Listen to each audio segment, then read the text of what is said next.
Já parou para pensar nisso? O tema do vídeo de hoje é felicidade como fim das ações humanas, baseado aí no pensamento aristotélico do texto Ética a Nicômaco, seu filho. Isso tudo apesar de alguns dizerem que o Aristóteles não vai te salvar se um bandido invadir sua casa.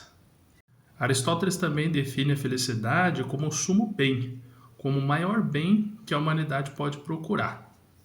E aí, literalmente, num texto Ética Nicômaco dele, que trata esse tema do subo-bem, da felicidade, ele vai dizer: o bem é aquilo a que todas as coisas tendem.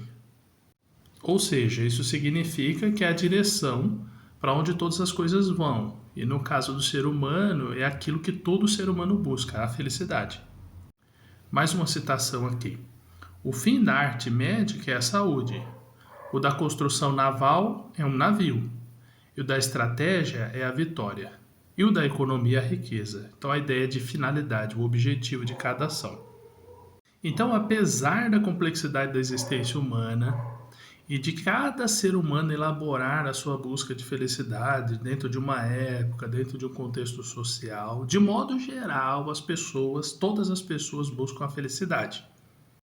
Bom, se você está acompanhando o raciocínio, você deve estar se perguntando, mas bizarria, o Aristóteles afirma um jeito de buscar essa felicidade universal e igual para todo mundo?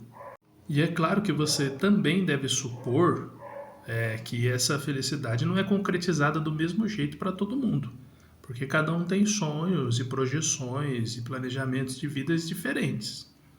Mas então, bizarria, o que o Aristóteles tem para oferecer diante dessa constatação? Vamos retornar à definição lá. Ele vai dizer então que a felicidade é igual ao objetivo das ações humanas. Então nós podemos dizer que é uma realidade prática, não teórica simplesmente. O Aristóteles vai afirmar que a felicidade ela advém da prática das virtudes, e aqui virtus significa força, aquilo que fortalece a existência. E o que seria exatamente a virtude? O Aristóteles vai falar um pouco desse mecanismo, virtus in medium est, a virtude está no justo meio. E aí a gente vai encontrar aqui alguns exemplos para tentar entender o que significa isso. É como se fosse um equilíbrio de ação, um equilíbrio na prática. Por exemplo, a coragem. A coragem é o meio termo entre a covardia e o destemor. A generosidade é o meio termo entre a avareza e o desperdício. A temperança, por exemplo, é o equilíbrio entre a insensibilidade e a intemperança excessiva. A paciência é o equilíbrio entre a calma e a raiva excessiva. Você já deve imaginar que agir dessa maneira, de forma equilibrada, não é um passe de mágica, não se adquire do dia para a noite. Então é necessário constância, hábito, prática. Bom, do ponto de vista lógico, você já percebeu que as virtudes servem para alcançar a felicidade. Mas há um consenso, uma concordância acerca de uma definição de felicidade? Então, o próprio Aristóteles vai afirmar: enquanto as pessoas sábias entendem que a felicidade é um fim em si mesma, as demais pessoas definem-na como se fosse alguma coisa simples e óbvia, como o prazer, a riqueza e a honra. Então, para o Aristóteles, o prazer, a riqueza e as honras, que a gente pode traduzir como fama, não são identificadas como caminho de felicidade. E essa rejeição acontece a partir de uma identificação. O Aristóteles vai identificar, por exemplo, o prazer como uma escravidão, onde você não é autenticamente livre. A honra como uma dependência de terceiros, já que você precisa de reconhecimento. E as riquezas, como são externas ao indivíduo, elas podem ser tiradas de você. Então, como ser feliz se você corre o risco de isso ser tirado de você, externamente a você? Então, isso não pode ser identificado como felicidade, como bem, como sumo bem, um bem em si mesmo. Mas então, o que é felicidade?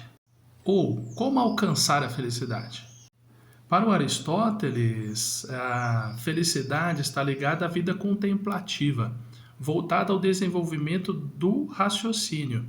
As pessoas que buscam viver assim buscam o bem pelo bem, não para ter benefício a partir desse bem alcançado. Aqui, para o Aristóteles, como a razão é a mais elevada faculdade humana, a vida contemplativa corresponde ao modo de vida mais feliz para o ser humano, portanto, sua felicidade. Desenvolver-se racionalmente, que é interno, que faz parte de você, isso não pode ser tirado de você em hipótese alguma, é equivalente à felicidade, porque é um bem em si mesmo. Você deve estar frustrado ao chegar ao final desse vídeo e perceber que a correspondência do que é felicidade, que é a finalidade da existência humana, que é o sumo bem, que é o bem maior, está ligado ao desenvolvimento da sua racionalidade. Mas se a gente for parar para pensar, quando a gente age sem usar critérios racionais para fazer as nossas escolhas, muitas vezes os resultados não são tão bons assim. Então faz muito sentido desenvolver sua racionalidade, te ajuda inclusive a fazer boas escolhas do ponto de vista dos sentimentos, do ponto de vista das emoções, uma vida equilibrada, uma vida fortalecida.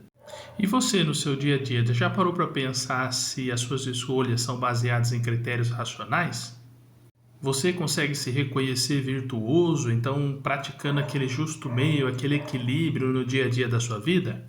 Deixa seus comentários aí em resposta a essas questões e essa provocação do Aristóteles. Curte esse vídeo aí, compartilha com seus amigos e me segue para mais vídeos como esse. Já parou para pensar nisso?